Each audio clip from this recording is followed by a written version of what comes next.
Hi everyone! So today we're going to take our multiplying radicals a step further and we're going to multiply binomials with radicals in them. So everything has to multiply to everything. You're kind of distributing in this whole first thing to everything here, however you want to think of it, foiling. So our first step, we're going to do 4 root 3 times our first term here. So 4 root 3 times root 3. So you get 4 root 3 times root 3 is root 9. And that's it for that step. So just think about this like one step at a time.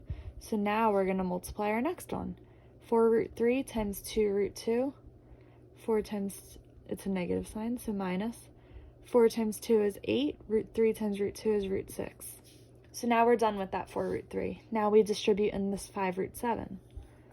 So 5 root 7 times root 3, 5 root 21. Then 5 root 7 times negative 2 root 2, we get minus 10 root 14. So then from this step, you want to see if you can simplify any of your radicals, combine anything.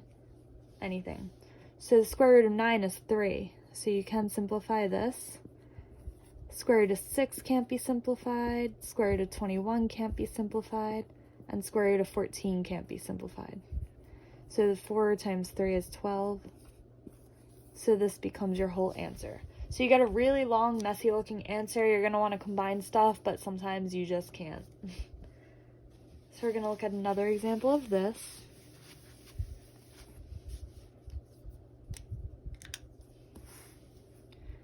We're going to have 6 root 2 plus root 5 times 4 root 7 minus 3 root 2.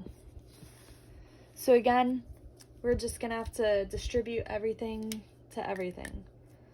So we're going to just start off with our 6 root 2. So 6 times 4 is 24. 2 times 7 is 14.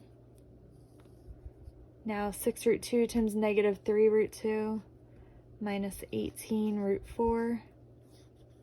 Here we have root 5 times 4 root 7. So we have plus 4 root 35.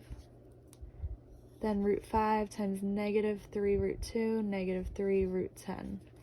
And now's the step where you check if you can simplify anything. Square root of 4 is 2. So we have 24 root 14. That can't be simplified. Minus 18 times 2. Plus 4 root 35 can't be simplified. Minus 3 root 10 cannot be simplified. So this turns into a 36. So that would be your final answer. Long, messy answer. Now we're going to look at something called conjugates. So sometimes when you're multiplying these binomials, you get conjugates. So 2 root 3 minus 4 root 2 times 2 root 3 plus 4 root 2.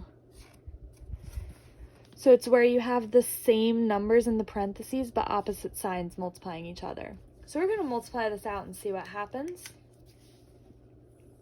So do 2 root 3 times 2 root 3 gives you 4 root 9.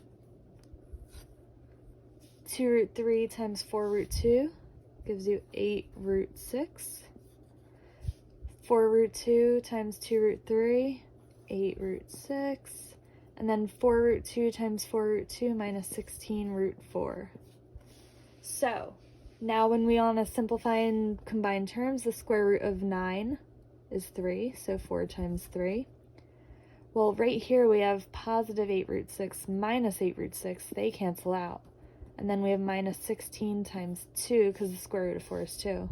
So we have 12 minus 32 gives us negative 20. So whenever you multiply conjugates, your middle two terms are going to cancel out and you're always going to end up with a number. So the trick to this, you just do the first two terms times each other, so 2 root 3 times 2 root 3, and then negative 4 root 2 times 4 root 2 gives you this part. So we're going to look at another example, but if you get confused by this example, you can always just multiply it all out, FOIL it all out, like in all the other problems that you have to do, and that will always work too. So if you have 7 root 3 plus 4 root 5 times 7 root 3 minus 4 root 5. They have to be same exact numbers in both, opposite signs. So you're going to do first times first. 7 root 3 times 7 root 3 is 49 root 9. And the last two. So 4 root 5 times negative 4 root 5 minus 16 root 25. We get 49 times 3 minus 16 times 5. And then you would multiply these out and subtract. But if you don't, you can still multiply like these all out if this confuses you. So you can always do all steps, but we're filling out our binomials today, and let me know if you have any questions.